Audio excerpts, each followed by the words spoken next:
Hello and welcome to That Guy's a Maniac, the podcast. On this week's show, we are mixing it up and we're doing a little spin on Desert Island Discs, but with video games, and we're calling it Desert Island Discs because games come on discs too. Farley, tell us a little bit about where That Guy's a Maniac can be found. Hello, yes, I'm Farley, aka Kenzie11. You can find our materials on Instagram and Twitter and YouTube. and on the YouTubes. Our website, www.thatguys.co.uk, and you can find us mostly everywhere under the socials. At That Guy's a Maniac.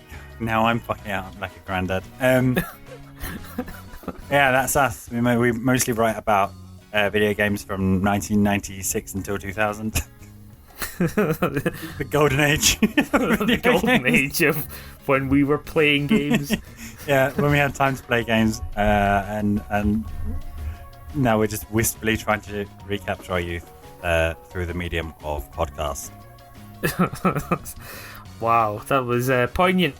So, our foray into Desert Island Discs, as always, does need some financial backing, and such shows as ours do. Oh god! I know this is. It was working. I was pedaling through it, man. It was like trudging through fucking mud. As the readers out there will just be like listening, thinking, "Oh my god, just say the fucking words." Just make a thought. Yeah, just get it. Well, my thought was there's a sponsor, and that's what I was aiming for. Okay, right. That's how. Because it's fucking bullet point it. Yeah, sponsor. Exactly. Yeah. Sponsor. Yeah, so the sponsor is Yoke Folk Tours. Thanks, Yoke Folk Tours. Deed done. Right, cool. So we've set some rules for our Desert Island Discs. Yeah. Sort of similarly, and to be set apart from the original Desert Island Discs. Shouldn't we call it something else? Maybe it's like a copyrighted brand. I really. I know. I think the 9 people that listen to us, of all of them, I don't think any of them are like. I've got to get around. There's a silent Z in front of the D in discs. Oh no, or it could be disc with a K. Desert Island Discs. Like, there we go. Yeah, there we go. Completely distinct legal entity and idea. I really need to remember to do that disc with a K. Yeah. Yeah. Okay. But yeah. So we set up some rules. This week I am going to be interviewing to a certain extent Farley, because I don't know. Do we have other friends? Not anymore. Not anymore. Yeah, so we're just going to run through some of the rules. What's my situation, Richie? I'm here at an airport. You're stranded on a desert island, but before you went there, you have the choice of 5 video games to sustain you, I guess, for the rest of your life. Right. So I knew I was going to be stranded. Yeah, you knew you were going to be stranded. Let's try not to delve too deep into the metaphor here. I wanted a rich, narrative, choose your own adventure type scenario. You have performed a heinous crime. Oh no! That is so bad that people can't execute you, but they have to exile you. Oh, one of those towing the line. Yeah. Let's just say there's no schools around you, Farley. Oh.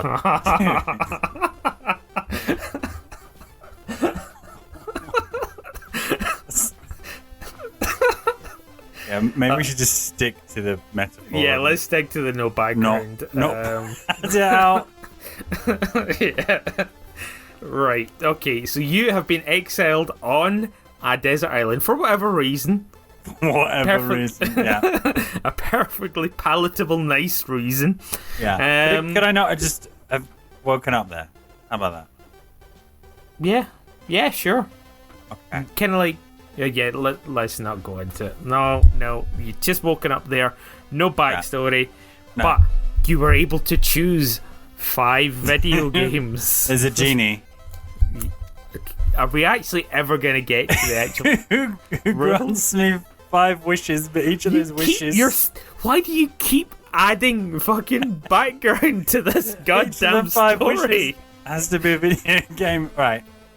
So my genie crashed on a desert island. Is it the genie from Wario Land? I think you mean... Oh, fuck off. Super Mario.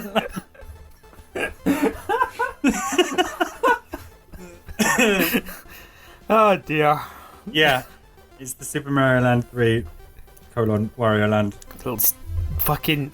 Genie. Do you remember when I couldn't string a sentence together? This is like trudging through the mud of people who want to know the fucking rules, but we're not getting there. Right. Because the island, for some reason, your weird OCD head has to have some kind of backstory. Well, yeah, because otherwise I'll just try and get off it. Okay. Right, so the rules are you're on the island, you're stuck on the island. Okay? Oh, okay. What do I eat? You have a plentiful array of food that won't kill you and keeps you sustained.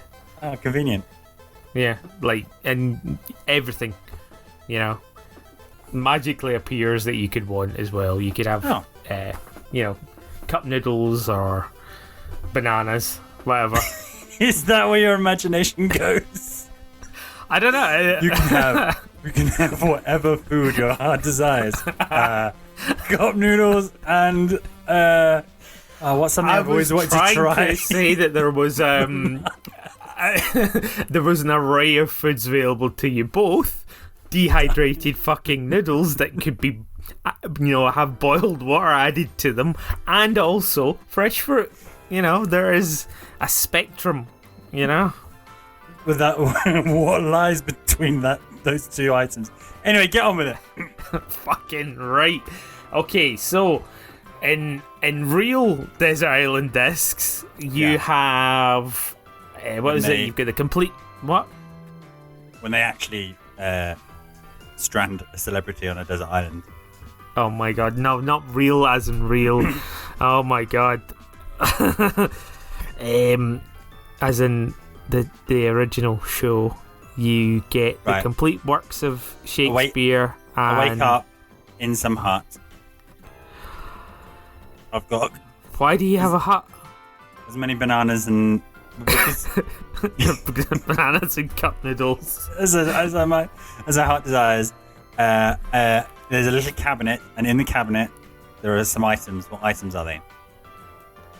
Right. Okay. Good. The items are, and you need to remind me because I don't remember off the top of my head either. You get the complete works of Shakespeare and the Bible, don't you? Bible, yeah.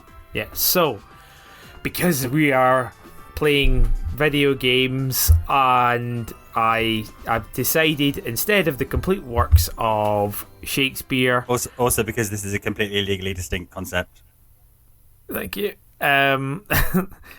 Instead of the complete works of Shakespeare, you have a Netflix subscription. You can just watch Netflix to your heart's desire. And in fact, you know what? You can have Disney Plus and Amazon thingy in there as well. Whatever streaming services.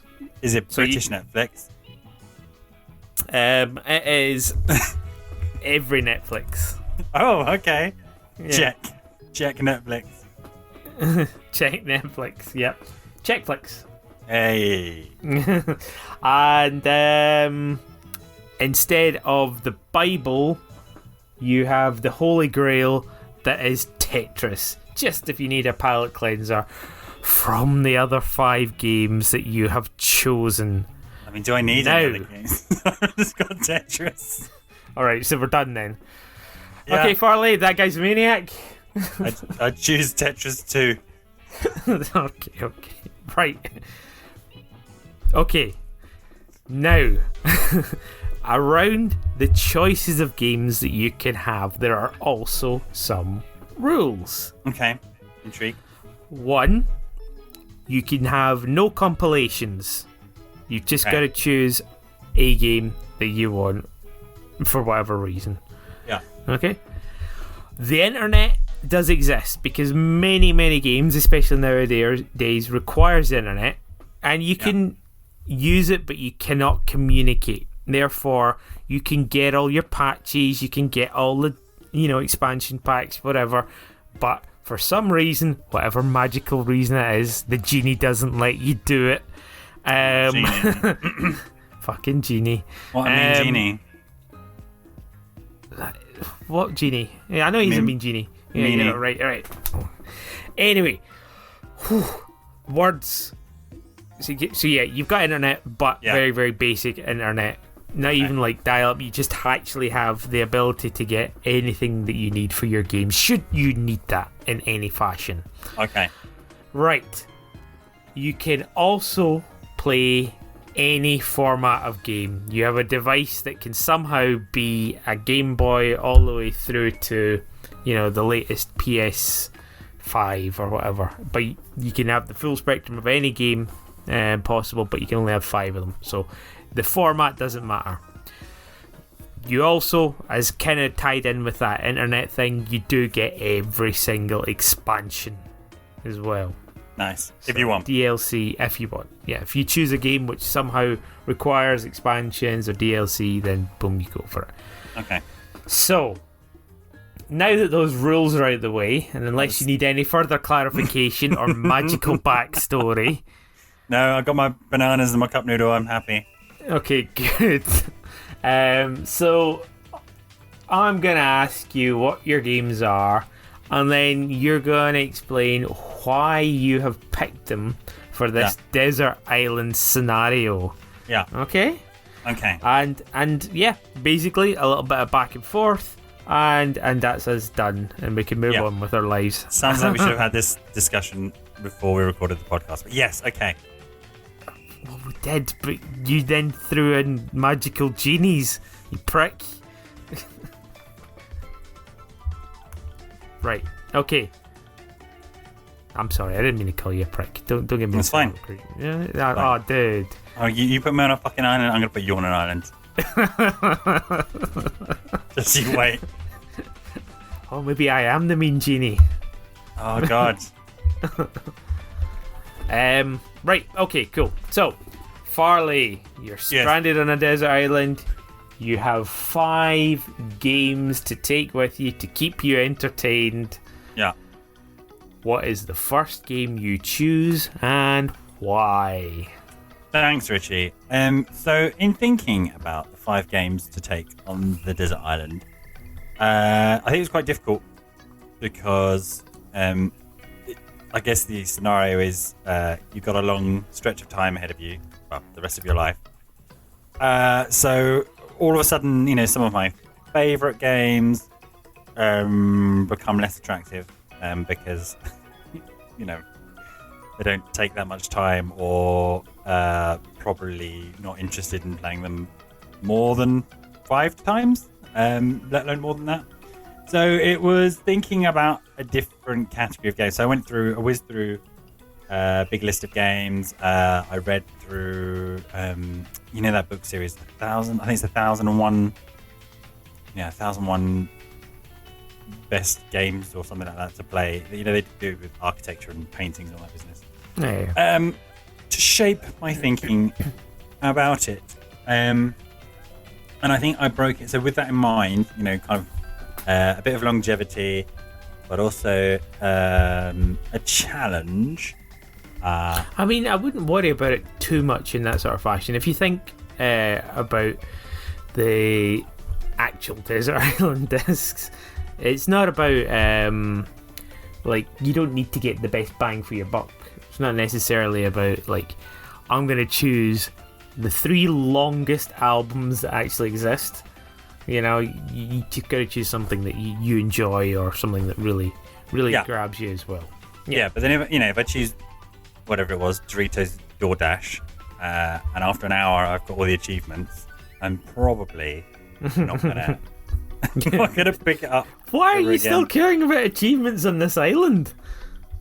Okay, well, obviously, I think that would be the thing.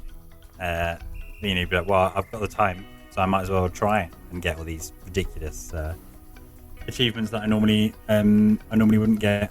So, with some of those factors in mind, here's my thought process. One of them probably breaks one of the rules already. I thought should be some kind of, I don't know, let's call it either physical or kind of mental, enriching type game. So I thought potentially something like Wii Fit or Ring Fit Adventure to keep me a bit active.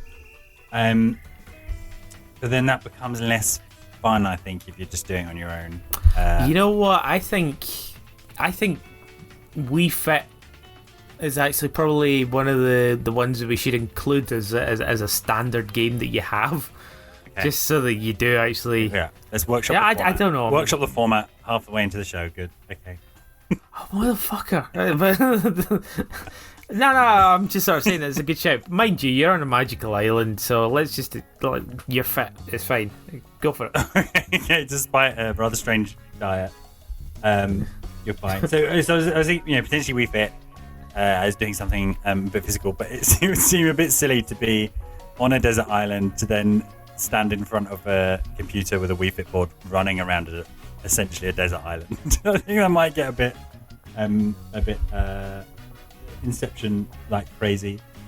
Then and I haven't decided between one or two of these next two, so I should decide right now. I was thinking either 100 classic book collection for Nintendo DS. Okay. Which what is that? So it's a piece of software that simply has 100 classic books. I think it's 120 because they released a whole bunch. Is it a game? DLC. It comes on the 3DS. No. Right, okay. Like I know you don't want to do the fucking workshop comes on a thing of cartridge. it. It's comes games. on a cartridge. It's games, Farley. It is not fucking e-readers. There's no way you're getting away with that as a choice of a game to take away. Why not? Because I'm not letting it happen. Okay. My rules, sorry. Right. Arbitrary definition of game. Arbitrary definition of games is not a cartridge with books on it. Okay. You know what? Fuck it. Actually, you can have it. No, it's fine. You can have books. That's fine. I'll just bear that in mind. Games you play with the mouse aren't games. That's fine. Okay. Well, if Mean Genie has whisked away my classic book collection. No. As I will said, default. I'll default. You can have it. You can have it. I'll default to my other option, which is in the mix of this slot, if you like, and that's 51 worldwide games. That's more sensible. Yeah. So yeah. I like 51 worldwide games, and I like the. I don't know if they're made by the same company. I just assume they always were. The 3DS one, which was like something else, classic games. Because it has a good mix of your classic board games, and is quite challenging. So I've played through some of the games already. Some I really love, and some I haven't played through. But I think if you were on your own and really, if you wanted to really get to the nuts and bolts of chess and drafts and strategies in various card games and Nine Men's Morris and all that, you can't go wrong with 51 worldwide games. Okay, so you've gone for 51 worldwide games. What was the other one you chose? The other option, yeah, was 100 classic book collection. Okay, so you either got the book or the 51 classic. So I've gone. So in my kind of slot of mentally enriching in a kind of classic way. Yeah. I'm going to choose 51 worldwide games. Okay, so tell me more about 51 worldwide games and why it'll keep you sane and happy and entertained in this crazy island. So 51 Worldwide Games is a collection. I'd say on the Nintendo Switch, I'd say half of them were your classic games. So there's various card games. There's like a matching card game. There's the Hanafuda, the Japanese flower card games are in there. You've got, I think, 2 kinds of mahjong, draft, chess, checkers, backgammon, etc. And then there are also some. They're called something like toy football. So it's kind of like, it presents it as like a little, almost like one of those old Tomy toys that you'd play on your desk. So there's football. I think there's hockey. There's also curling, and then there's also long-time fans of That Guy's a Maniac will perhaps recognise this. There's also the spiritual successor to Tank Battle on We Play. Nice. Which is one of my all-time favourite games, and I've not touched it, so I'm saving it for the Desert Island. So yeah, although I've already got Tetris, I think those games are a nice change of pace. Very straightforward, you versus the computer, and you have lots of difficulty levels. So you kind of you work your way through different levels of the games, and there's sort of as you beat it once and you get like a bronze medal, beat it again silver, beat it again you get I think gold medal, and then beat it again you get a cup. Each time you do it they ramp up the difficulty, and so far in the games that I've played they really do ramp up the difficulty. So even with things like Connect 4, although I can't remember, they don't call it Connect 4 because that's a brand, whatever, it is essentially Connect 4. Yeah. It is fiendishly difficult on, I think impossible is the highest difficulty. But also the presentation of the game is really nice. So you're kind of guided through it, and the rules are explained before each game, which you can skip, by these little toy figures. So they look like the little figures you. This is such a weird reference, Paul, but it's what they are. You used to get like little figures you could put around Scalextric tracks.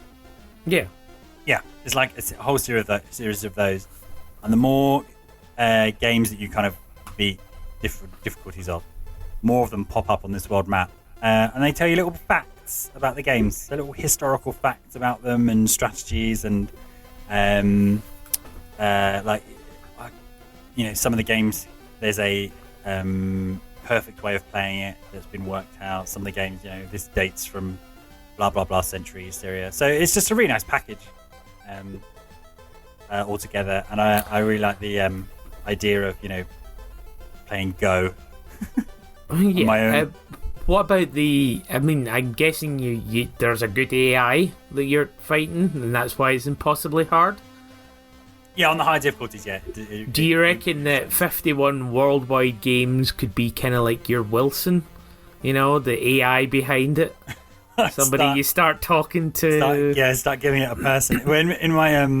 In my family, whenever you're playing the computer, we call it kapoo. Call him what? Kapoo. Kapoo. Kapoo. So you know how if you're playing against an NPC, it will either be com or CPU. Oh right, okay. So then we'd always just refer to it as kapoo. So if you were kapoo, okay, playing a racing game and they were clear, all of a sudden went really fast and cheated or got you on the line, you would shout and curse at kapoo. So yeah, I probably would be like, "Oh kapoo, you sneaky bastard," when it pulls a particularly galling move in backgammon. Backgammon, oh god. It's all about the galling moves in backgammon. Yeah. Oh, Kapoo, you've destroyed me this round. Yeah. No, excellent. Okay. I'd draw like a little face on the CRT. In my mind, is everything's playing on a CRT. I don't know. I draw a little face above the CRT, and that'll be Kapoo. You're not gonna cut your hand and smear it as a face. Not early on, but I think when things start to descend, into isolation and loneliness, we might go there. Yeah. God. I still refer to the other player as computer. Cheating fucking computer. Yeah, cheating computer. Yeah, he's com for a while as well. He's com. And for some games, I remember Bomberman. I think Bomberman on the Wii. And even though, I don't know actually, I assume the AI was all the same. There would definitely be, whenever it was, I think it was Black Bomberman would be significantly better than all the other Bombermans. Oh yeah, you get the same with the Ghosts in Pac-Man. Each one of them has their own AI patterns that they follow. Yeah, but they actually do. I think it's you just feel like it does in Bomberman. Yeah. I get you. And you start to get a vendetta again, or you're loading up a random 3 players, and it's Black Bomber. Like, oh fuck, it's gonna do me in again. Okay. Right. Well, okay. Let's shove that one in the bag. I don't understand what this bag is. Let's shove this digital download in a bag. That digital download is in the bag. And okay, tell us your second choice. And so, yeah. You know what? Like, I agree with your stance on the cultural enrichment one, and I understand that perhaps maybe we should have had a choice of what your cultural enrichment could be in some sort of video games gaming format, because you do kind of get games like that. If you go in the Steam store, you've got the ability to make other games and things like that. So that's a good shout as something non-games but games-related thing to have. So yeah, I hadn't really thought about that actually at all. Going with some kind of game maker or yeah. Yeah, so I mean, I'll give you. You're allowed to take that one in the bag with you, but It's not going in as a game because I just can't do that. What's that? 51 Worldwide Games? No. The book one. No, the book's gone now. This is now Desert Island Room 101 discs. Desert Island Room 101. Oh yeah, instead of going in the bag, it's now in the conveyor belt that somehow leads to the island. Okay. Remember that silent Z before the disc. Legally distinct entity. Okay. And it's got a K. Z-disc. Z-disc. Okay, so number 2, what's your second game that you want to bring along with you? So my second game has far less in the way of thought process and padding. It's just Dead Rising 2. Dead Rising 2? Okay, yeah. Right. Well, I suppose my next question is, why Dead Rising 2 above any of the other Dead Rising series? Any of the other Dead Rising? I think the Dead Rising has a special place in my heart because of when it came out and the age that we were, and so a bunch of us we'd pile over to each other's houses and play board games and card games and video games, and so for many years I would just sit in the corner and be playing Dead Rising whilst everyone else was doing something else, and people would dip in and out, or they'd be looking over from whatever else they were doing to see what I was up to in the original Dead Rising. And for me, it was one of the games where, because again, you can read our angsty thoughts on that guy's a Maniac around when the 360 PlayStation 3 generation was coming out. Because I got quite hissy about the fact that next generation wasn't really justifying itself. There was nothing. I mean, we're exactly where we are at the moment. There was nothing. there was nothing like that was early on. There was nothing that was kind of leaps and bounds beyond what we'd had in the dying days of the PlayStation 2 or to a lesser extent, perhaps Xbox. Things were shiny. Do you remember all the shiny games? Yeah, there was nothing. Yeah, I remember tiny fonts as well. Every game had tiny fonts. Yeah. Because we were at that border point between moving to CRT, classic TVs, to flat screens. And like, so the 360 didn't actually have an HDMI out. It had that weird, what's it called? YRB, whatever it is. Oh yeah. Yeah, and then the next generation got the HDMI out. So yeah, it was. Now that I'm thinking about this, I might be talking utter shite. But I remember like having a 360 plugged into my skirt on the back of my big TV, and not being able to read the little tiny fonts in Gears of War and Dead Rising. Raging. Sorry, a sidetrack, but yeah. Again, more of those angsty thoughts you can find on that Guys of Maniac. A Dead Rising, famously Dead Rising had the tiniest clip there was.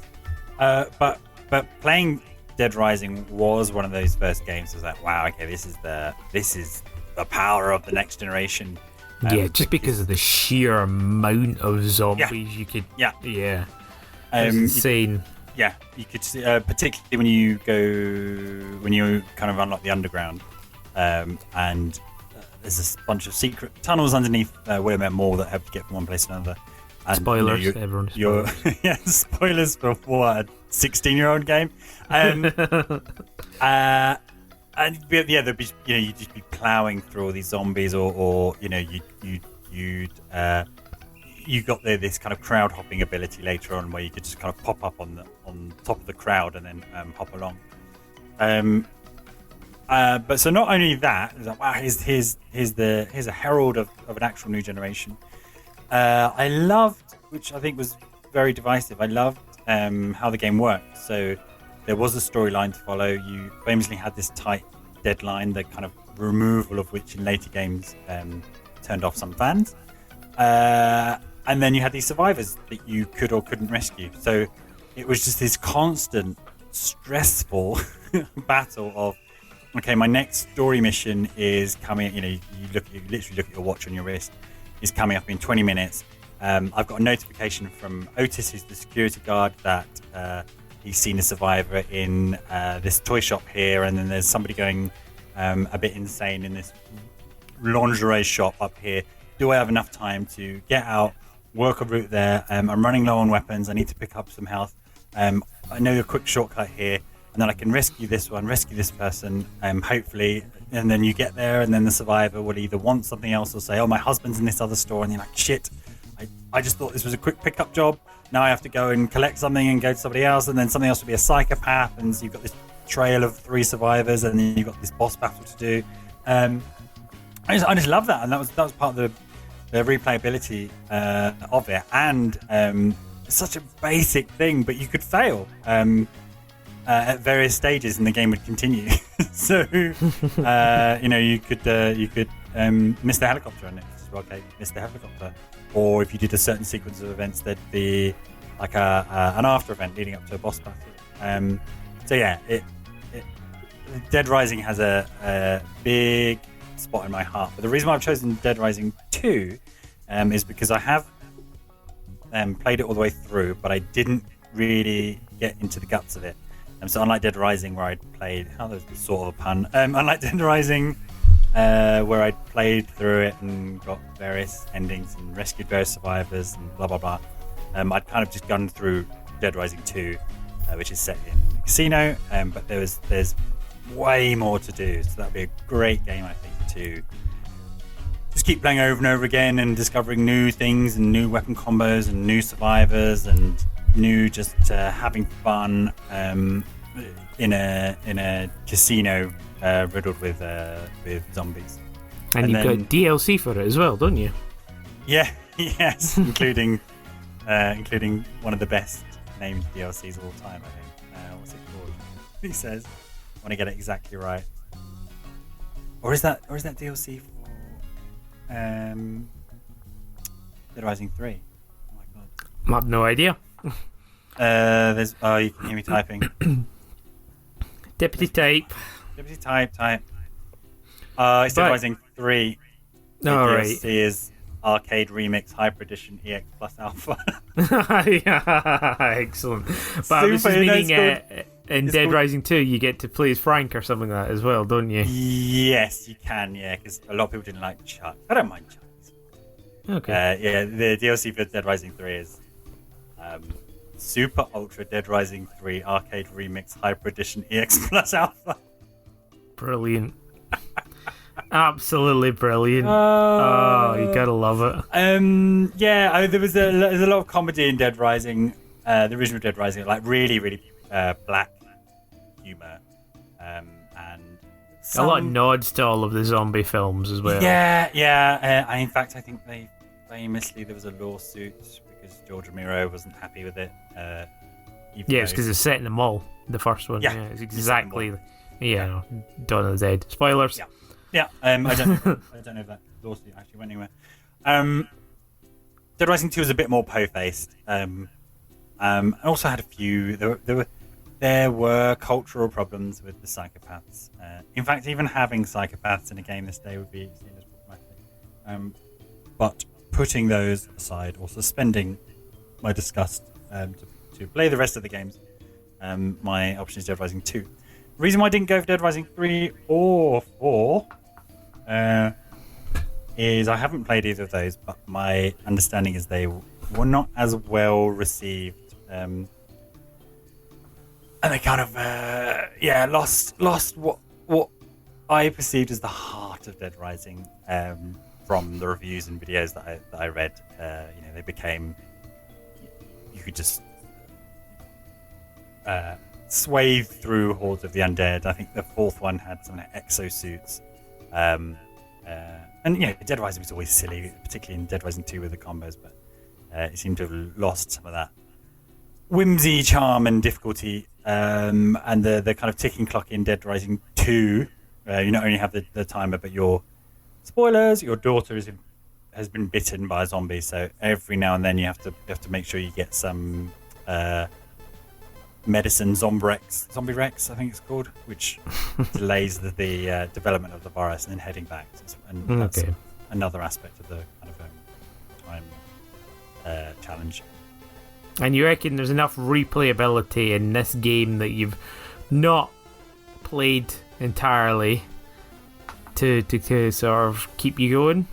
Yeah, because if you're, I guess it's that challenge that I particularly speaks to me when I'm playing these games. Let's try and do as much as possible. However, if time pressure no longer or if you've got a lot of time on your hands, gives you more options to play the game in many different ways. So one run might be, okay, I'm not going to focus on anything. I'm just going to mentally map the entire mall and what is where, and have a go at. Oh yeah. I suppose you're allowed to have pen and paper as well. Good, yeah. Okay, cool. Keep ad hocing these goddamn rules. In the future, we can do a really good, solid format for this show. Why don't we just delete the intro to this this podcast, and put a whole proper list? Yeah, with some proper thoughts on it. Just exploring them more. There are also some, again, same as Dead Rising, some ridiculous trophies and achievements, which, if I had the time, I would probably go for. Silly things like killing X thousand zombies, which I think was.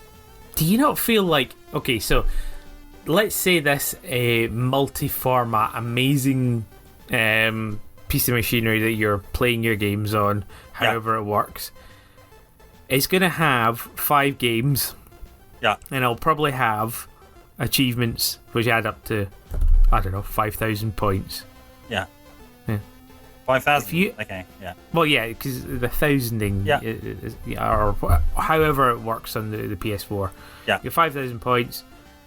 If you ever got all of the achievements, and all of them, do you reckon that's time just to sort of pack it in an island and, go and kill yourself on cup noodles? No, that would be when I could start playing them for fun. Good. That's a real.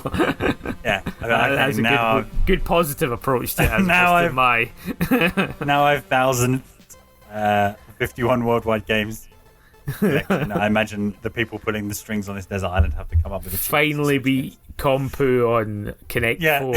Yeah, I can now just play Mahjong for fun instead of medal hunting Mahjong, which is very different. So yeah, the second game is just Dead Rising 2. Okay. Little thought process. And moving swiftly on, let's go to your third game. What have you chosen? So my third game, I was thinking, by the time, I've mastered 51 worldwide games up to, sort of chess master level for every game, including Nine Man's Morris and etc. And I've completely explored the casino, and I can do a speed run of Dead Rising 2 blindfolded just from the noises of Chuck's footsteps. Yeah. Play it in invisible mode. Invisible zombies. Oh my god, yeah, Dead Rising invisible mode would be amazing. I was thinking, how about a game that is that goes on forever but is always different? So that got me to thinking about potentially a roguelike game. Where every time you throw yourself at it, it's slightly different. But obviously you can progress it. And the three that I like are probably, apologies to all roguelike fans out there, because these are probably the fringe picks for what goes into being a traditional, your hardcore rogueliker. First of all, I thought about Everspace, which I think I talked about on the Spaceship Games episode, which is a roguelike spaceship shooting game. But I figured that might get a bit samey or a bit easy when you got the bits. I also like Into the Breach, where you play as giant robots versus insects. Across different 4 different maps, and then culminating in a final battle. But each time you play it, you kind of get different upgrades, and if you lose one of your pilots, etc. And Into the Breach is kind of my go-to roguelike at the moment. So again, if I can't decide what to play. And this is something I quite like about the idea. There's something cathartic about the idea of only having 5 games to play for the rest of your life. Yeah. No, I entirely agree with it. It's just like, think of all the games you don't feel you have to play. Yeah. Or sit there and go like, I can't decide. There's too many. So Into the Breach is currently my go-to roguelike. But I think I would go back to one of the first ones that I cut my teeth on, if you like, is roguelikes, and that is Fatal Labyrinth on the Mega Drive. Wow. Yeah. Wow, okay, this is a very left field entry. I know nothing about Fatal Labyrinth. I didn't even know it was a roguelike. I didn't think roguelikes didn't exist until about 5 years ago. So tell me more about Fatal Labyrinth and Fatal roguelike Labyrinth elements. I think it was called Maze of Death in Japan. It came out, which is a far superior title. It ended up being my first Mega Drive game. So the Mega Drive was sort of my brother's, although we all played together. And that was again, similar to what we were talking about in the Game Boy episode. Absolutely no idea why this was my pick. When I got some birthday money or whatever, I ended up buying Fatal Labyrinth and loading it up, and initially being extremely disappointed because, unlike the cell on the front of the box where you've got this guy and this maze with these monsters, it is a tile based dungeon. You're a floating sprite, and there's a floating blob and a ghost, and so initially wasn't very much in love with it, but then kind of got to fall in love with roguelikes, basically, because like all roguelikes, I guess it's not roguelike in some sense, in that you don't really roll anything over from one game to the other. So it's just like a bit of a crapshoot. So you start off and you've got shitty equipment, and so you don't want to progress too far through the maze without trying to get as much equipment as possible. But then the mix is if you get into trouble, then you don't progress because you die. So that mix of do I have enough items to keep going, and then as you go through the labyrinth, the monsters get harder and harder. And in the Mega Drive days, that just means they get a palette swap and get harder and harder. So the red blobs become the green blobs, become the blue blobs. Oh my god, it's a blue blob, man. Yeah, oh god, it's a blue kapoo. And we never really got very far on it. And then recently I picked up the Sega Mega Drive collection on the Switch, which is a great game. And if compilations were allowed, probably would have picked that. And much to my sheer delight, Fatal Labyrinth is one of those games. So I started playing it again, and the wave of nostalgia was delightful, and it remains as solid. And I just forgot all these little details. So there's a little cutscene that shows you leaving the village, and then depending on how far you get, more and more when you die, more and more people are at your funeral on the game over screen. What a weird concept, but yeah, cool. Yeah, I know. So if you die and there's like one old lady at your grave, you've not done particularly well.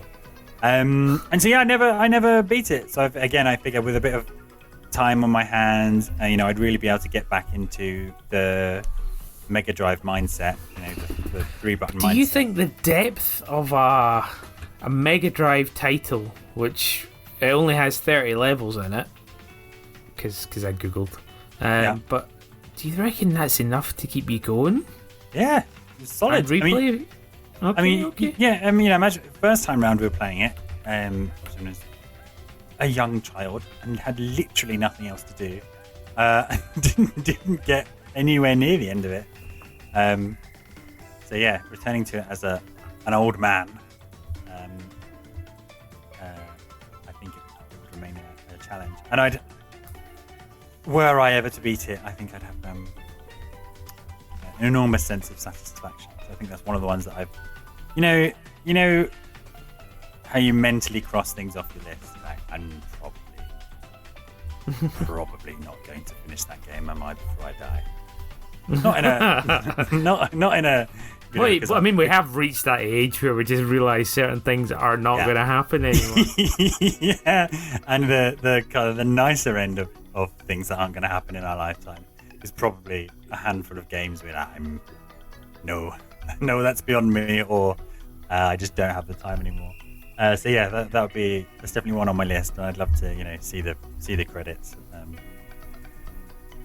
With everybody at your funeral. Yeah, is the last boss you have to die, but then the entire village turns up to your funeral. I'm not too sure how word gets back to the village, how far in the dungeon you get. That'd be interesting too. Maybe there's like a missing plot element that every floor you go to, you actually rescue a villager. Yeah, maybe. I've got all the time in the world to come up with a fanfic for it. Yeah, headcanon it. Yeah. I'm gonna write the unwritten backstory to Fatal Labyrinth. Should anyone find my remains on the desert island, it'll be one of those great works of literature.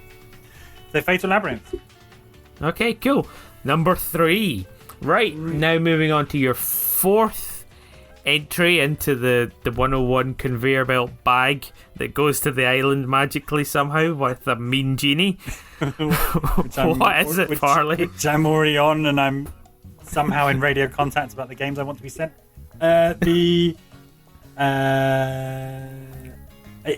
a couple of points in my life, I have been saved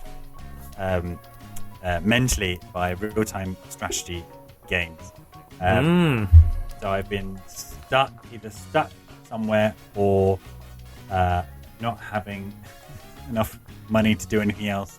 And in addition to Pokemon Sapphire, which I believe I mentioned previously, I've got a lot of time for those super chunky tile-based RTSs. So think things like Fire Emblem, Advance Wars, and to a certain extent Pokemon Conquest, which I really enjoyed.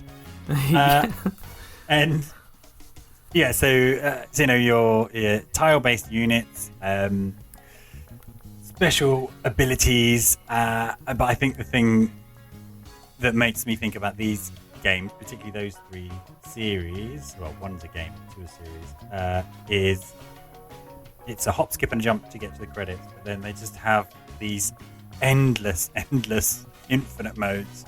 Again, the kind of thing that I'd stare at and say that I'm probably not going to get to do that.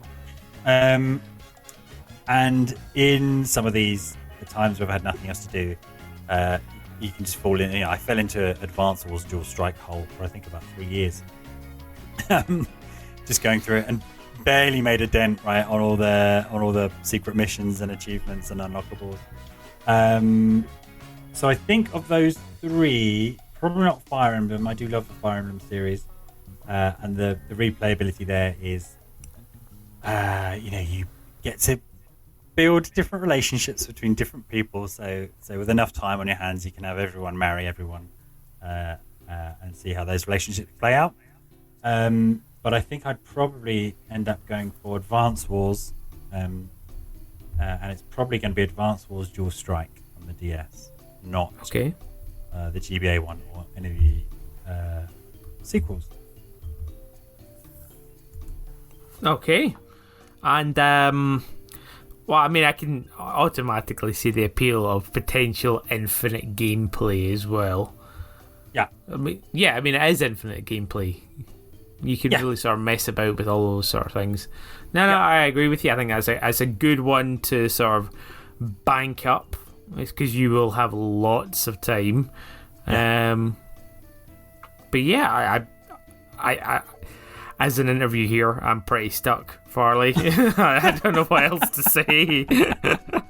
Sorry, I should have been a little bit more. I'm going to choose Advance Wars, and then you can give me stuff. I was close between Pokemon Conquest. I do like Pokemon Conquest. So for those of you who don't know, it's one of those slightly strange spin-offs, and it's a collaboration between Pokemon and the people who make the Nobunaga. Is it Nobunaga's Conquest? I can't remember. No idea. But it's set in Edo times, isn't it? Yes, it's like feudal Japan, but everyone has a Pokemon instead. And the island of Japan is in the shape of Arceus, and you have the different regions.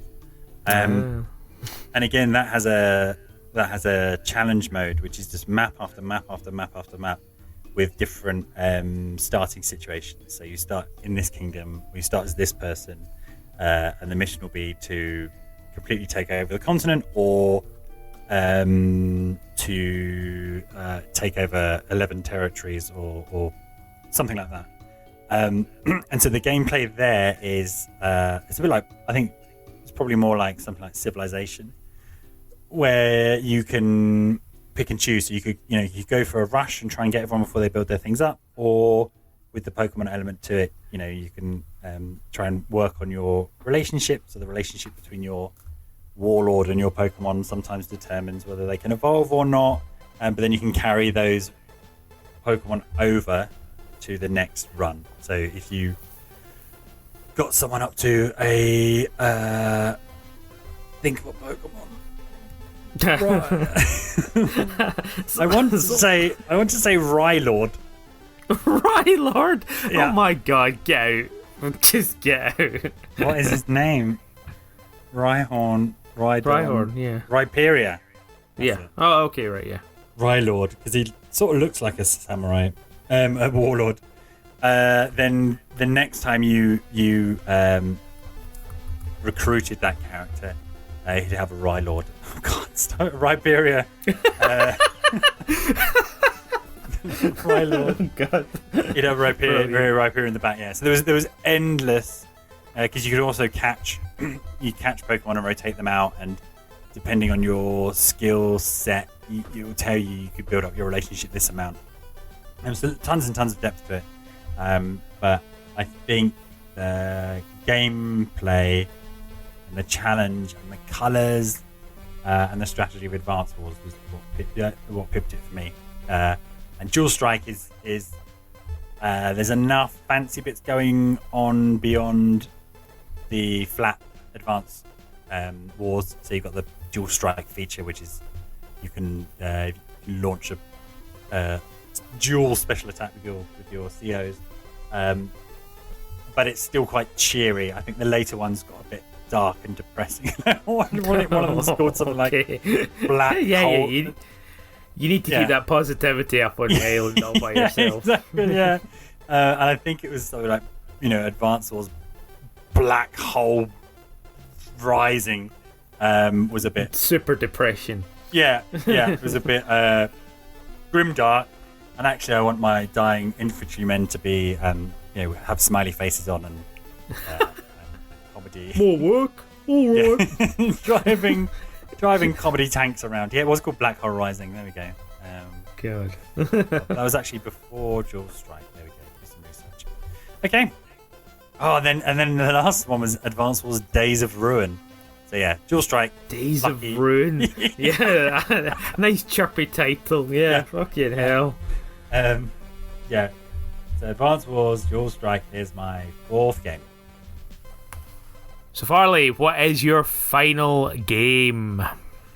Well, the final game, as long as I don't get disappeared to this island in the next couple of months, is going to be a game. I think I mentioned it when we talked about it on the podcast.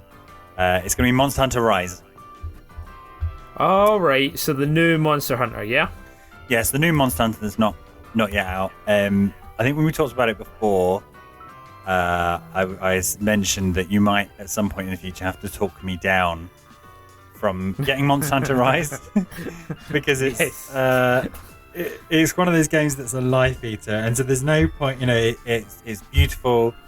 I really like the kind of Japanese theming of it with I sat on the menu screens. It's rotated through those two twins or sisters singing this really nice song, and you've got the styling of the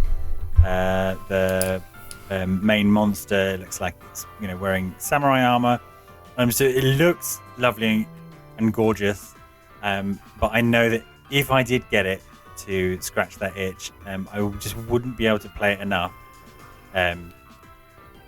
Which makes it a perfect candidate for infinite amount of time on a desert island. However, if you remove many aspects of trying to have a life,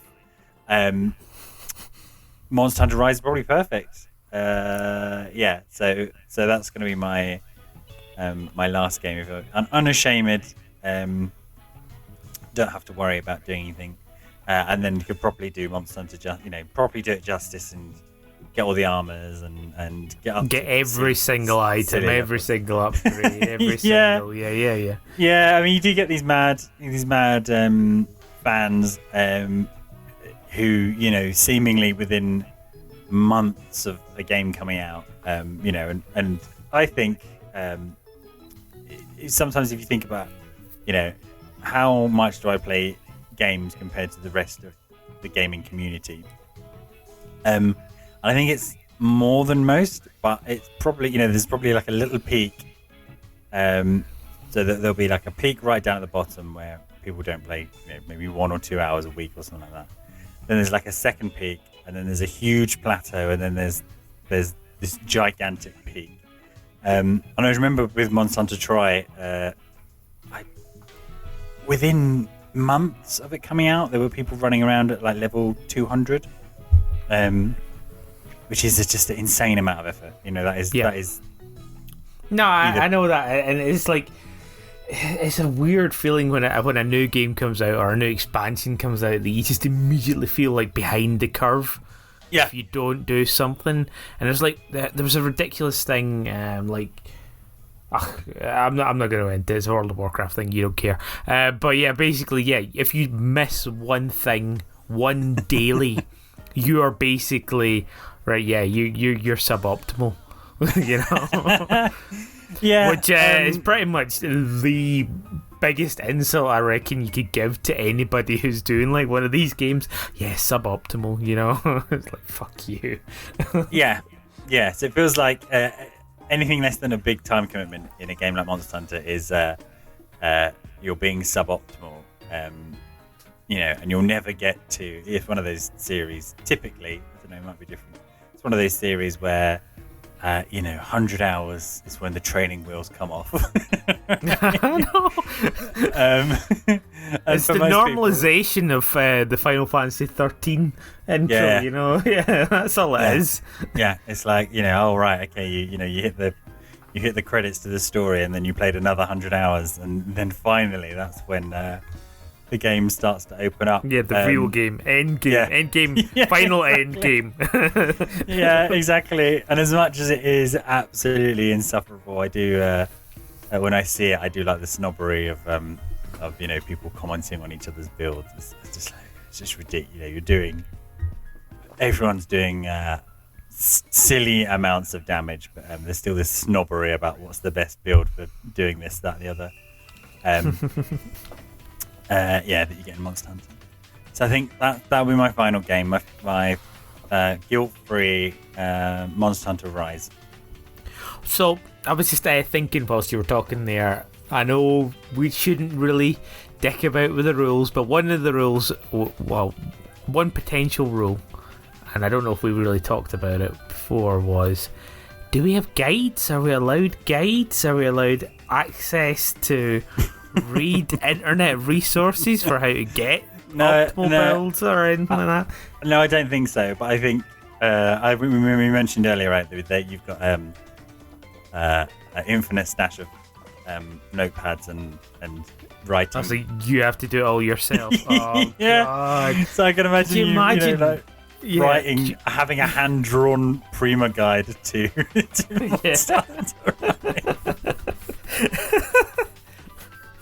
£8.95 in the corner, yeah. Yeah, you set up a little fake shop with my five guides that I've written after hundreds of hours of playing them. Yeah, and what's the currency? Cup noodles. But what I was meaning, oh God, could you imagine if you got off the island and all you had was your own resources, and then you just spent half an hour on the internet and found out, shit, I've been playing it completely wrong. Yeah, all I needed to do was turn this option on, I completely missed this item. It's like you with Pokemon constantly changing it to shift. You'd been unknowingly playing it in hard mode for the entire time. Yeah. So yeah, that's when you have the option to you've got 6 Pokemon, but you automatically thought you had to choose them in the order that they were in, 1, 2, 3, 4, 5, 6, and you couldn't just choose any of your other Pokemon. That was mental. I think it was more. It was more that when you knock someone out, you get a chance to change your Pokemon or not. And I'd had that set off for 3 games. Yeah. You crazy nutter. Yeah, which made it significantly harder.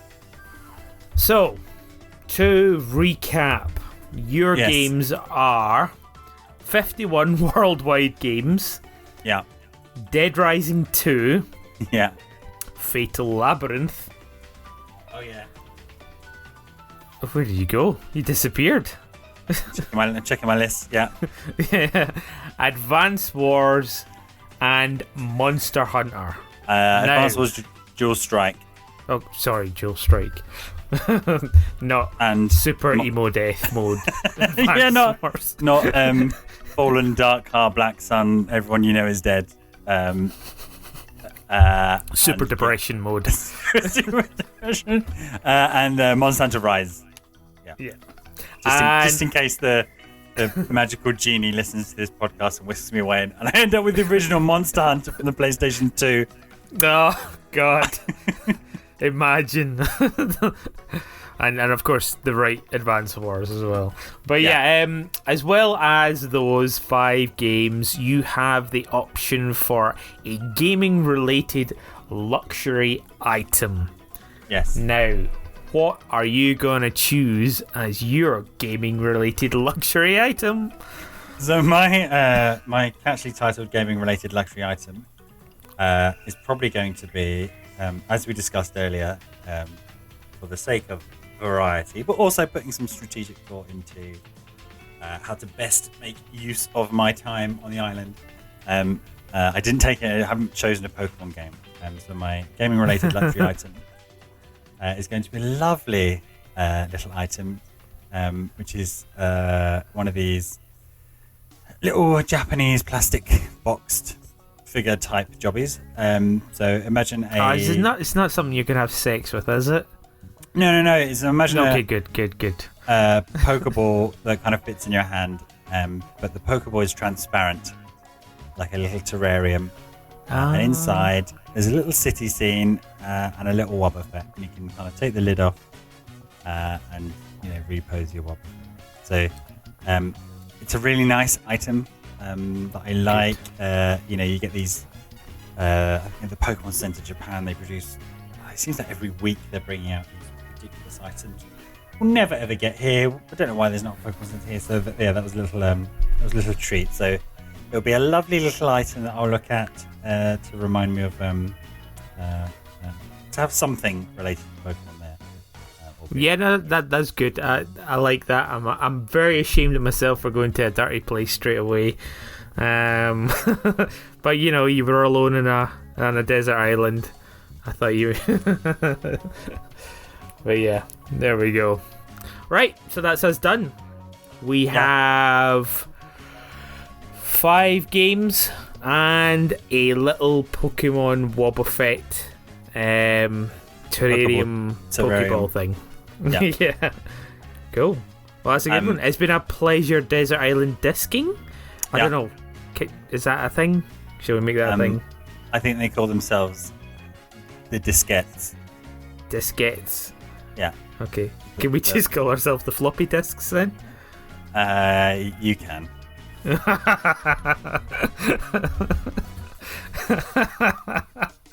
Alright, that guy's a maniac. Why do you bite me?